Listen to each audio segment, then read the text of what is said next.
Кто из исторических деятелей литовской культуры, на ваш взгляд, наиболее ярко воплощал или, может быть, воплощает роль духовного учителя литовского народа в самом широком смысле, литовского общества?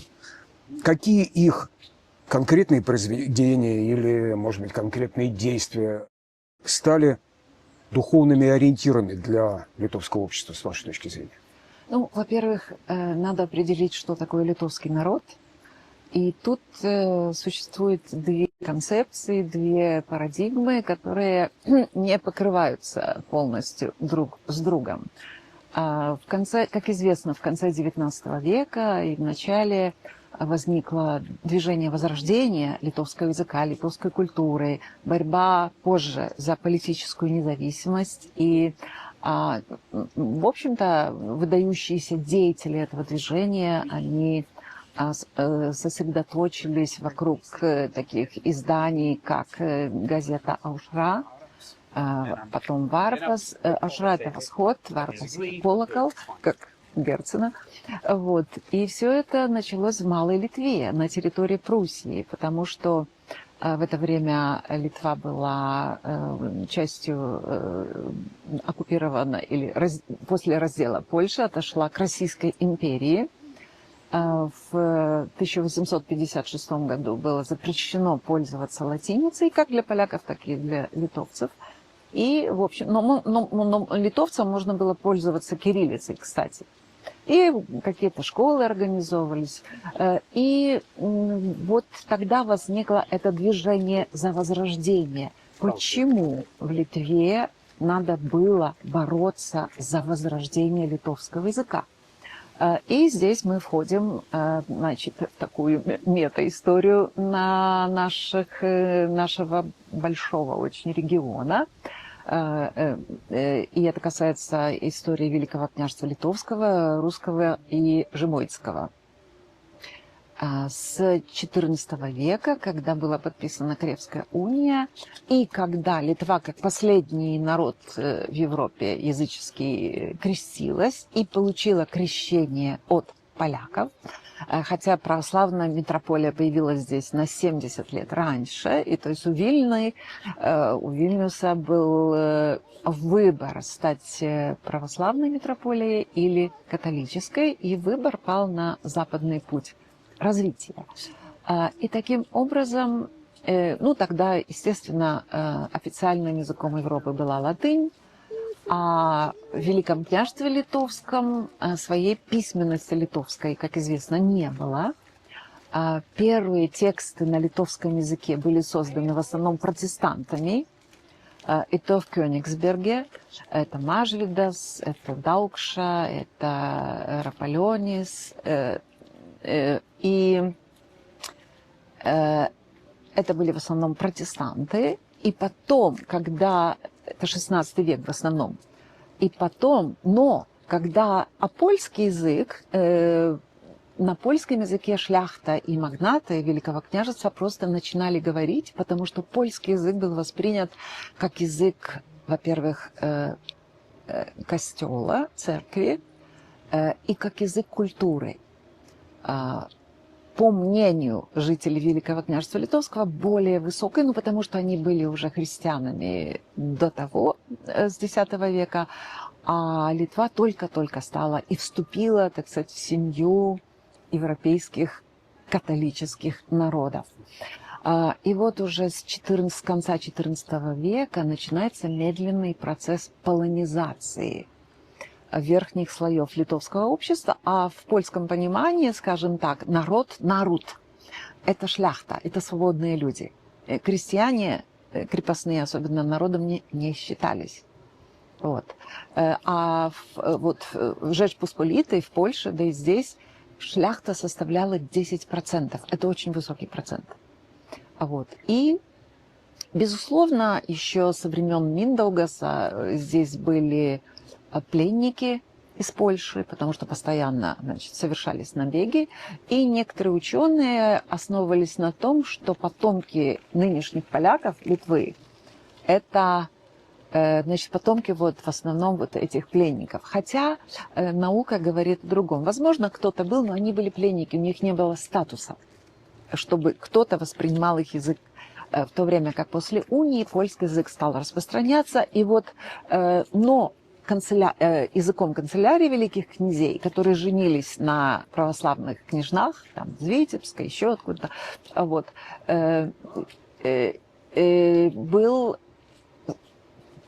есть много определений этого языка, его иногда называют старобелорусским, русским. Сейчас появился такой термин, который обозначает вот этот язык, из которого выросли 3 других языка, то есть русский, украинский и белорусский. То есть своей письменности не было, официальный язык, и первый литовский статут написан на вот именно этой старорусской или старобелорусской мове. Затем второй литовский статут, это 17 век, мы уже видим переход со старорусского, белорусского на польский язык. И уже в конце 17 века польский язык становится официальным языком Великого княжества Литовского. Ну, так же, как в Ирландии, с гелика перешли на английский язык. И самый великий гений Джойс так и писал по-английски. Вот. И таким образом, вот эта историческая часть народа, которая, можно сказать, творила историю, принимала решения, в конце концов практически перешла на польский язык. Таким образом возникла грандиозная, величественная традиция, более чем 500-летняя, развития местной культуры, мысли, науки, образования, культуры на польском языке. Одновременно здесь функционировал и белорусский язык, но как канцелярский он отошел. Здесь тоже были некоторые переселенцы, особенно после чумы и холеры. Вот вокруг Вильнюса особенно было много белорусских поселений. И белорусско-литовское пограничье, где происходил тоже стихийный процесс, скажем, обмена. Если мы посмотрим на некоторые пласты дзукийского, то есть восточно-литовского и западно-белорусского фольклора, то мы увидим удивительный параллелизм. Скажем, трудовые песни, в которых более всего выражается вот это внутренний быт крестьян. Эти песни идентичны. Даже местные польские и то песни, и то являются переводами вот с этого. Ну, не говоря уже о древнем балтославянском единстве, да? И вот только в Жемайтии шляхта до 20 века сохранила двуязычие. Говорили и по-польски, и по-литовски. Но здесь везде, во дворцах, в поместьях, в небольших, то есть в деревнях, где жила в основном шляхта. А это было в основном вдоль королевских трактов. Например, откуда польскоязычные ареалы в Ишишках. Там шел королевский тракт из Кракова. И надо было охранять. Потом Каунас, где тоже гвардия Витаутаса, это были в основном татары-караимы. Но они тоже, особенно в междувоенный период, говорили по-польски. А если мы почитаем китабы, татарские религиозные книги, написанные арабскими письменами, то мы там увидим там 18 век, даже 19, мы увидим удивительную смесь белорусского и польского языков. Может быть, с некоторыми литванизмами. Что говорит о том, какой язык здесь функционировал. Вот. И поэтому и развивалось это многоступенчатое национальное самосознание, которое выразилось в формуле «gente lituanus, natione polonus», рожден литовцем, но польской национальности. Особенно в свете общего государства Польши и Литвы. Ну и потом, когда после Люблинской унии в 1569 году усилилась борьба Великого княжества Литовского за политическое равенство с короной. Это же Великое княжество Литовское, это же было огромнейшее государство от Балтийского моря до Черного. И оно сыграло значительное влияние на формирование, конечно, белорусского национального сознания и украинского также. Ну и потом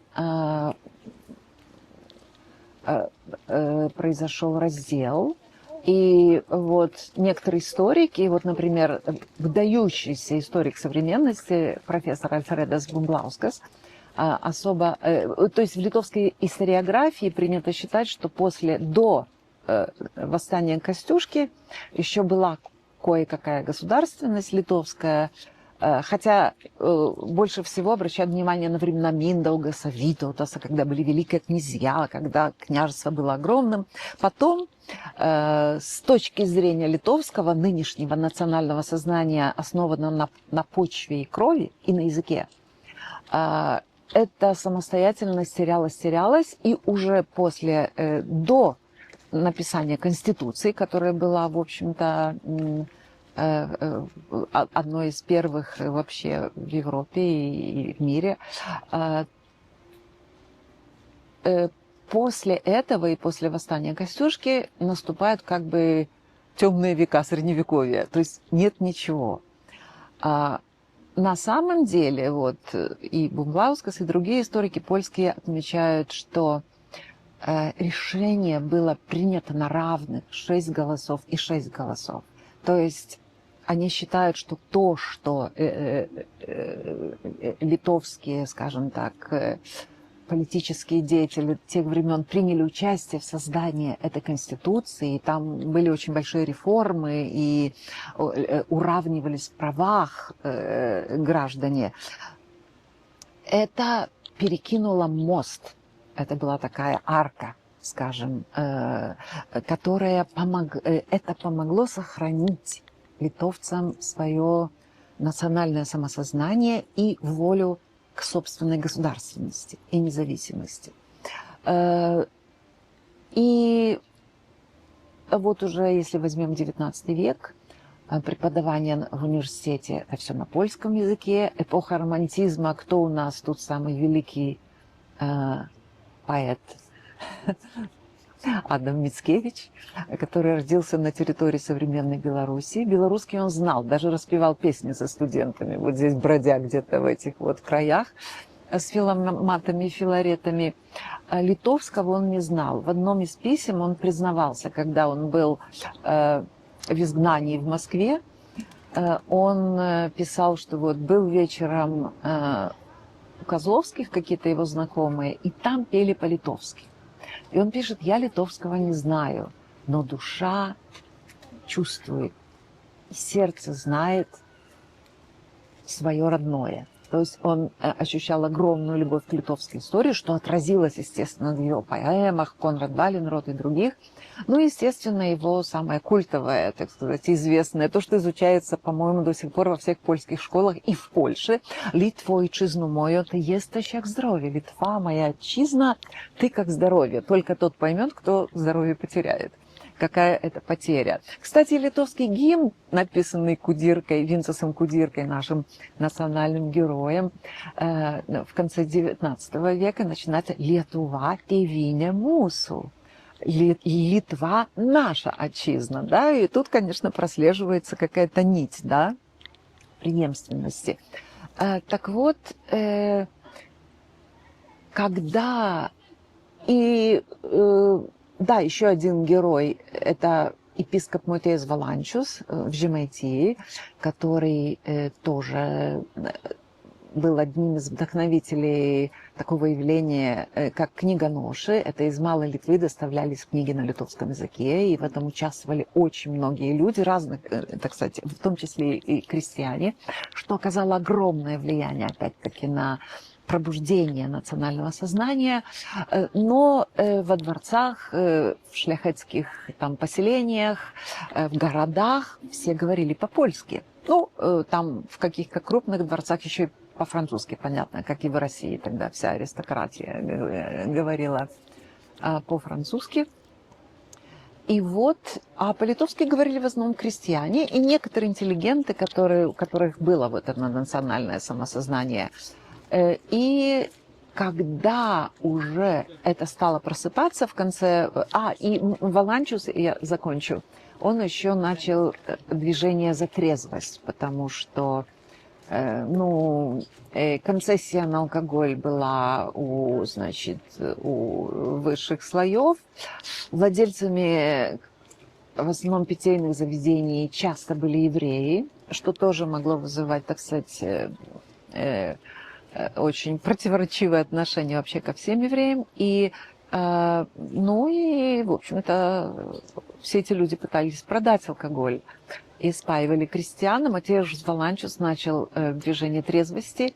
И в течение там 6 лет, что существовало общество, вообще все перестали пить, все стали ходить в церковь. И потом Муравьев запретил это общество, потому что в казне, так сказать, стало меньше доходов. К сожалению, но это величайшее явление. Дай бог, чтобы сейчас нечто похожее появилось. Вот. Так вот это такие герои.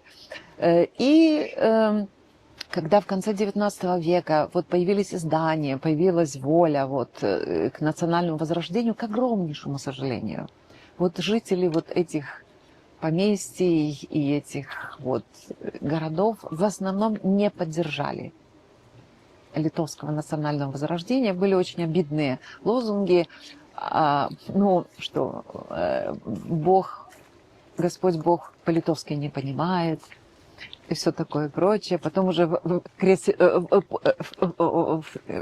междувоенный период там было, что каждый поляк католик, каждый католик полик, каждый поляк католик, каждый католик поляк. Если кто-то, какой-то ксенц, вот, например, в районе Эйшишек был такой ксенц, по-моему, Уборевич, это моя бабушка рассказывала, это где-то 1907 год, решил таки, потому что там еще были литовскоязычные деревни, и решил вести, значит, мессу и проповедь по-литовски. В костеле началась драка. Настолько, так сказать, религиозное сознание срослось, так сказать, с историческим, можно сказать. В Швеции произошло по-другому. Шведы, когда в Финляндии началось тоже возрождение, потому что там же они говорили тоже вот на шведском, то шведы поддержали. В основном. Поэтому до сих пор в Финляндии, в местах, где преобладающее население шведское, там 2 официальных языка. У нас в Литве, к сожалению, такого нет. Польский не является официальным языком. Почему я говорю, к сожалению, я сейчас объясню. Но продолжу вот эту линию.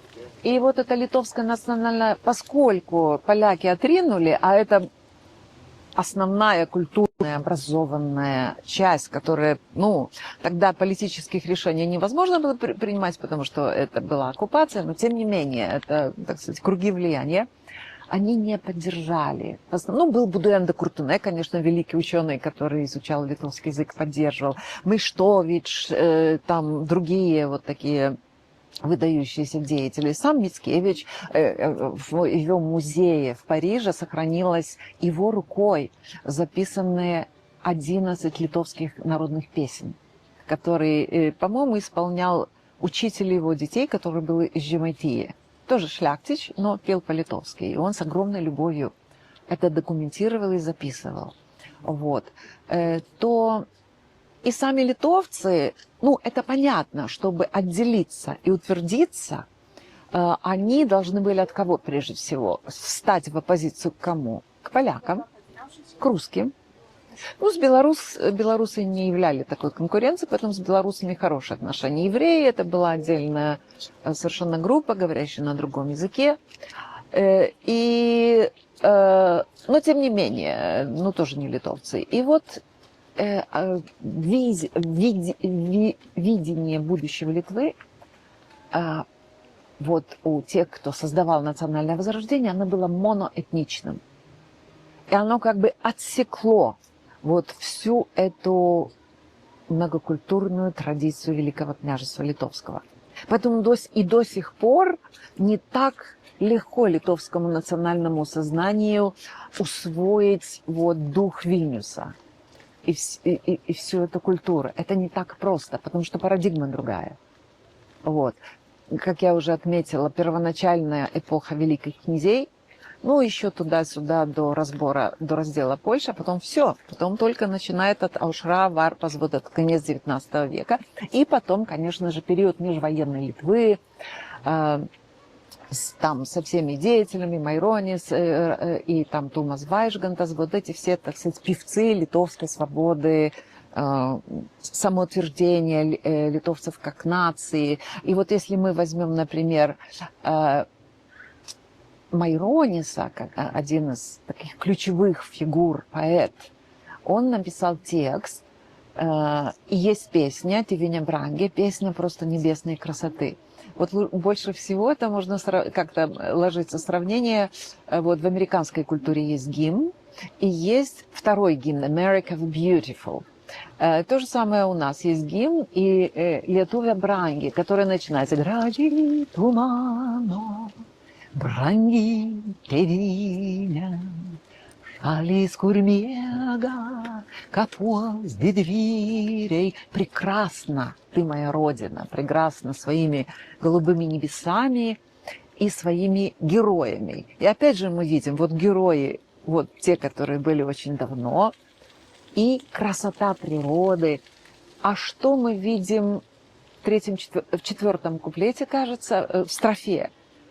Как прекрасны твои дворцы, утопающие в белых цветущих садах. Но с ними у нас никакой связи, потому что они оставили родной язык. И вот уже в важнейшем тексте для национальной культуры есть отсечение вот от этой культуры, потому что и действительно оставили язык, и не поддержали в основном национального возрождения. И эта линия раздела сохраняется до сих пор. И вот я как потомок, кажется, по утверждению профессора Генриха Лубмянского, вот моя фамилия происходит от Крупуса. Это был какой-то военачальник времен Витовта Великого. То есть, ну и дальше там упоминается шляхта в регионе Ишиша где-то с 16 века. Ну вот, и я родилась в польскоязычной семье, да, и мы говорили по-белорусски. То есть я вполне, и много таких людей, как я, подобно, которые здесь живут, мы автохтоны, никто ниоткуда не приезжал. Мы чувствуем себя как бы теми, кто вместе творил историю этого края, вот, и нашего государства. Ну, потом, когда был Союз, ну, я тоже принимала активное участие в, так сказать, как это назвать, борьбе за независимость. Но почти с самого начала было чувство, что да, но все-таки поляки, к местным полякам было такое отношение, что неизвестно, чем это закончится. Были и движения потребовать автономии польскоязычных регионов, а это Вильнюс и вокруг Вильнюса, да, на север, и это казалось тогда опасным, потому что, понятное дело, в межвоенный период, в 21 году, Вильнюс был занят войсками генерала Желеговского, якобы он поднял бунт против Пилсудского, и Вильнюс до самой войны был в составе польского государства. Очень важным городом, но все-таки провинциальным. А Чеслав Милош как-то сказал, что если кто-то желает блага этому городу, то он должен желать, чтобы Вильнюс был столицей Литвы. Потому что это древняя столица, он несет в себе эту историю. Но желательно, это уже вот об этом очень часто говорит профессор Бумблаускас, его учитель Будавичус, и что было бы хорошо, чтобы уже вот титульная нация, скажем так, уже утвердившись и в языке, и в государственности, и как прекрасно развит язык там культуры, науки, политики, философии, можно уже немножко успокоиться и пригласить потомков вот, автохтонов, говорящих по-польски, по-белорусски. Ну, караимы и татары, они тоже творили историю вместе. Ну, и евреи, конечно, может быть, не в политическом смысле, но в смысле культурного разнообразия и развития, так сказать, мистической атмосферы нашего города, да и вообще Литвы тоже, чтобы все были приглашены неким образом включены на равных. Я не говорю, что у нас нет, что у нас неравенство или что-то в этом роде. У всех права одинаковые, никого не дискриминируют. По закону все у нас прекрасно. Есть закон о национальных меньшинствах и так далее. Но речь идет о таком совместном видении истории. Вот в этом идее сотворчества. В каких именах такой ключ, такое соединение могут быть? Ну, прежде всего, конечно, мы говорим об Адаме Мицкевиче, который, скажем, для местной польской общины всегда имел очень большое значение, потому что он воплощает вот этот идеал любви к родине, любви к этой земле, к литовской истории, в широком понимании этого слова, и любви к к родному языку, это польский язык. И вот эта польская культура, Крашевский, Сенкевич, которые описывали вот эту местную историю, там упоминается там Кейданы, например, там в потопе, скажем, Сенкевича, Кедайней, там Вильну и все такое прочее. То есть, да, здесь ключевая фигура. Некоторые святые, например, Юргис Матулевич, вот это священник межвоенного периода, который был в Вильнюсе, он говорил по-литовски, по-польски и, кажется, если я не ошибаюсь, по-белорусски. Но он говорил с горечью в одном из своих писем, даже если бы ангел с небес спустился в Вильно, вряд ли бы он сумел припилить все стороны. Лично для меня очень интересной группой вот таких мыслителей были вильнюсские краевцы. Ну, в основном они были масонами. Это Людвиг Абрамович, тот же Михаил Рёмер, у которых была визия вот этого общего государства. И в 1915 году Луцкевич, братья Луцкевич, это белорусы, вот, они развесили листовки в Вильнюсе. Это малоизвестный факт, но очень примечательный, где они призывали к созданию конфедерации Великого княжества Литовского, конфедерации Великого княжества Литовского, где 4 национальных общины имели бы равные права, политические, культурные и так далее. Это понятно. Литовцы, поляки, белорусы, евреи.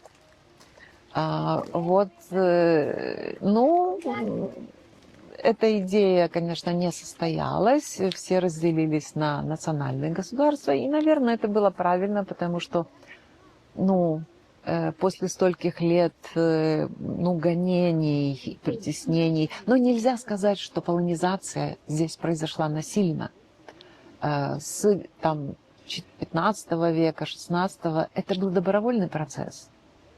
Только уже перед войной, когда в Польше, да и в Литве же произошел тоже националистический переворот в 26 году, и в Польше маршал Пилсудский, он был великим государственным деятелем, кстати, родом из Жемайтии, наш человек, и он был именно за федерацию. Но очень любил Вильно, постоянно тосковал, и здесь таки завещал похоронить свое сердце рядом с могилой своей матери, что говорит об огромной любви. И вот для местных поляков кладбище Роса на Росе очень имеет большое значение, потому что оно связано и с Пилсудским, и с выдающимися деятелями польской культуры. Это и Бернардинское кладбище, там похоронены профессора Вильнюсского университета. Но если мы прогуляемся по старому городу, мы увидим дом-музей Мицкевича, мы увидим бюст Юлиуша Словацкого. Это, как Пушкин, Лермонтов, Байрон, Шелли, так Мицкевич, Словацкий. Почему-то эти романтические поэты ходят парами в традиции. Вот. И все это мы увидим, и это удивительно. Эти дворцы в Яшунах, например, дворец Болинских, да и везде. Вот недавно у меня был концерт в Ренаве. Это Жемайтия, был такой барон Рене, французского происхождения. Он говорил, конечно, и писал стихи по-польски. Удивительной красоты стихи. это времена Сырокомли, еще один наш выдающийся поэт, писал в стол, потому что в те времена это было неприличным аристократу издавать свои собственные произведения, но потом таки опубликовал. И вот переводчица его стихов, и также Мицкевича Словацкого Сорокомли, профессор Регина Поженяускине, выдающийся специалист по риторике и великолепнейшая переводчица, она говорит, даже в литовской поэзии она не встречала такой любви вот к родной земле, к Жемайтии, как у барона Рене. То есть здесь существовало... Да, я когда-то встретила одного человека, он был литовскоязычный, но родом из Ишишек. И его отец говорил по-польски. И он говорил, когда он умирал, и он был шляхтичем, когда он умирал, он сказал мне, что ты сын, наследник шляхты, и ты ответственен за эту землю.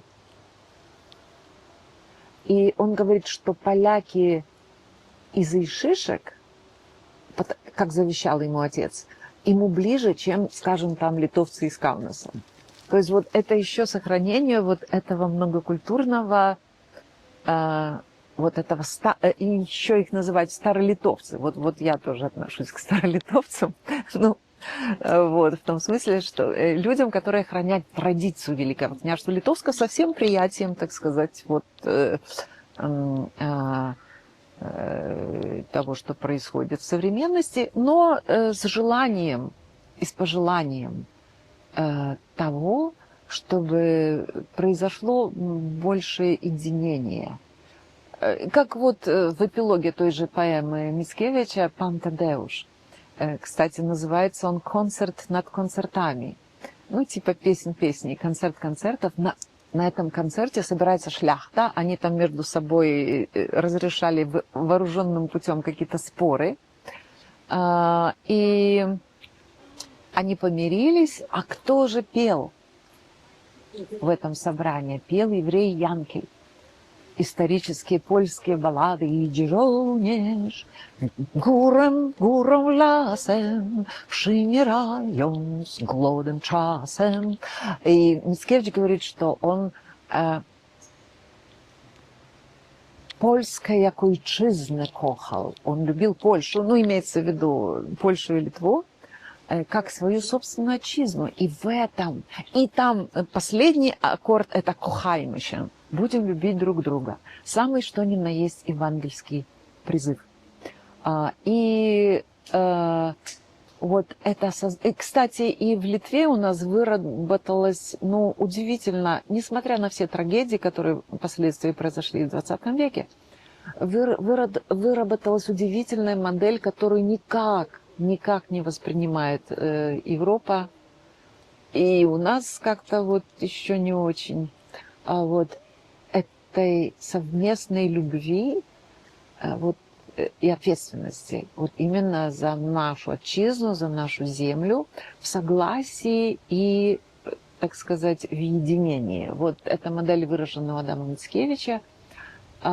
И, надеюсь, не знаю, имело бы ли это уже большое значение, но всегда увеличение любви неким образом влияет.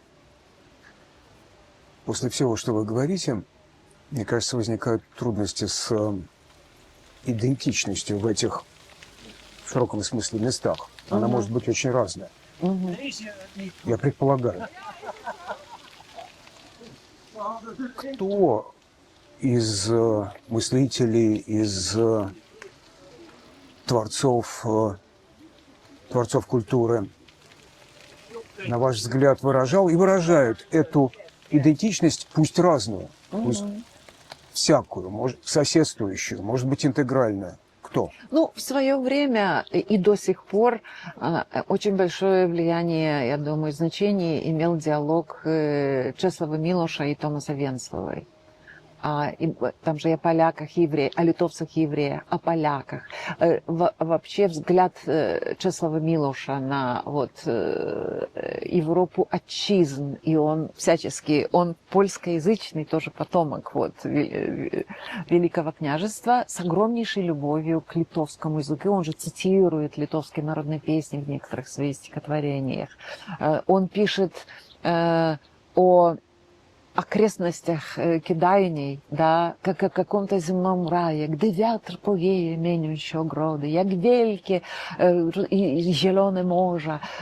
То есть вот, как и у Мицкевича в Париже, так и у Милоша в Беркли, так случилось, может быть, так было задумано свыше, что они создали вот эту удивительную идиллию. При всем понимании трагизма и реалий жизни, мне кажется, вот эти люди, ну, есть у нас полонез Огинского, который совершенно трогает. Я вот когда была с квартетом Чурлёниса, вот когда мы концертировали в том же дворце, когда они заиграли полонез Огинского, пожалуй, первый раз в жизни, а я сидела, ну, сбоку, потому что я не пела в это время, я почувствовала, как дрогнули сердца, воздух дрогнул. Настолько, и этот полонез звучит везде, это не какая-то новость, но это настолько сильное, и что это? Это прощание с отчизной. Тут постоянно, понимаете, это история прощания, кто-то что-то отнимает. Ну, литовцы считают, что поляки у них во многом отняли перспективу, лучшие люди полонизировались. Я понимаю эту обиду.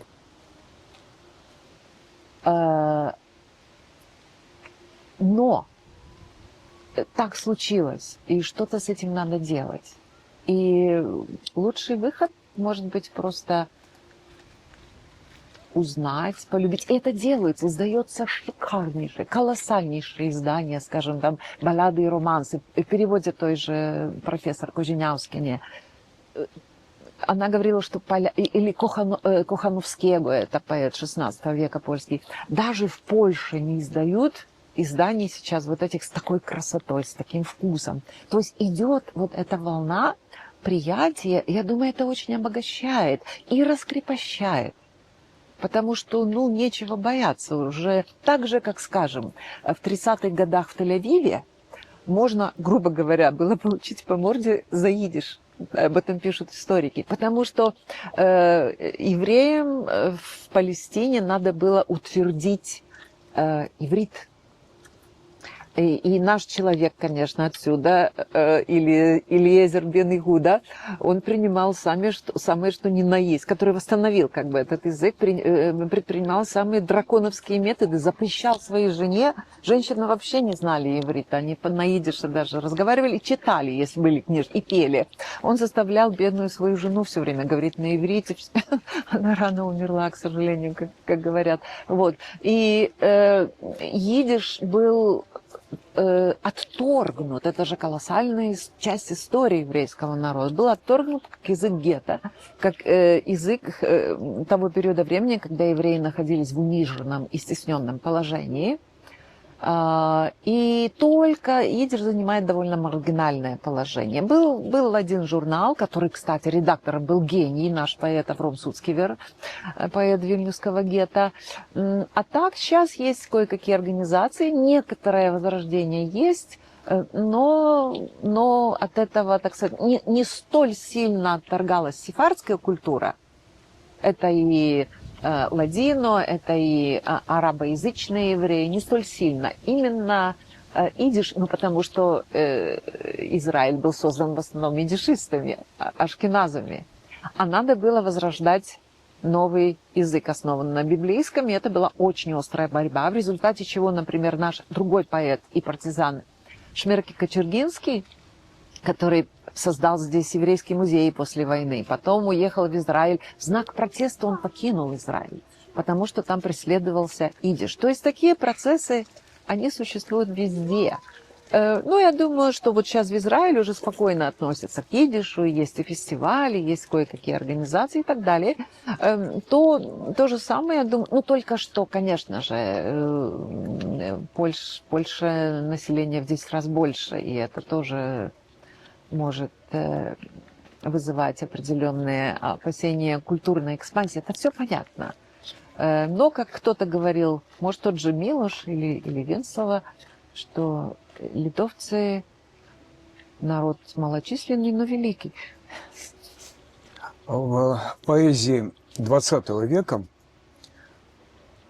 советского времени, кто, на ваш взгляд, из поэтов, литовских поэтов, наиболее выразительно, что ли, представил, передал литовскую идентичность?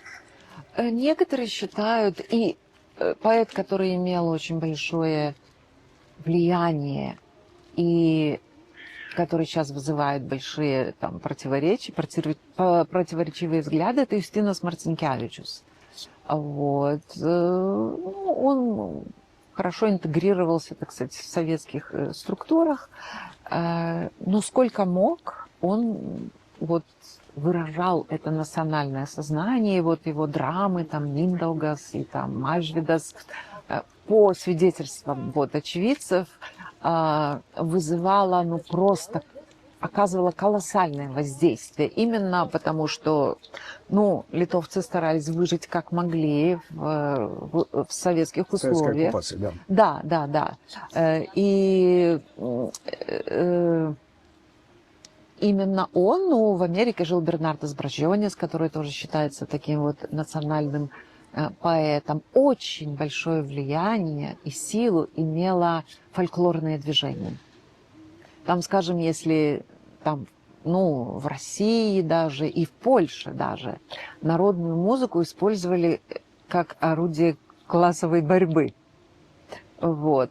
И поэтому вот это движение уже в постсоциалистической Польше начало развиваться после падения Советского Союза, после обретения Польши уже полного своего. И я попала как раз как исполнительница баллад, так сказать, романтических вот нашего региона. Я попала в самое начало этого движения. И я помню, когда я впервые выступила по польскому радио с моим репертуаром, мне звонила вся Польша и тоже поляки из-за границы. Они давно чего-то такого не слышали. Сейчас это все. А в Литве это люди собирались, пели везде, многочисленные ансамбли, в университетах, в маленьких городках. И это было выражение национального духа. Опять же, праздник песни и танца. Это еще идет, так сказать, с довоенного периода. Но, так сказать, советские власти этому не препятствовали, а даже способствовали, ну, желая это употребить, так сказать, в своих собственных целях. Но это очень сильно поддерживало национальный дух. Ну, потому что и национальное сознание основано, это, скорее всего, прежде всего, крестьянская культура. Язык, почва, национальная одежда и все это, и все. И литовский фольклор, он, конечно, потрясающей красоты и древности. Вот. Он очень хорошо документирован, собран, изучен. Это огромная часть национального достояния. Так что я бы сказала, да, и литовская поэзия, вот, даже советского периода, плеяда выдающихся поэтов, невероятно тонко. Причем вот в литовской поэзии литовский язык очень богат. Там, и лексический, и система времен очень развитая. И, ну, много факторов. И вот в литовской поэзии очень много архаизмов. Очень много, если так посмотреть. То есть поэты несли... Ну, Литва вообще... Литву называли и землей поэтов и пророков. Так вот, поэты традиционно, вещи с романтических времен вот, исполняли эту функцию пророков национального духа. Последние индейцы Европы еще тогда. Это да. Ну и Адам Мицкевич, между прочим, в своей поэме «Конрад Валенрод» писал, что «песнь уйдет цало», «песнь сохранится», вы напомните, Арка Пшемежа,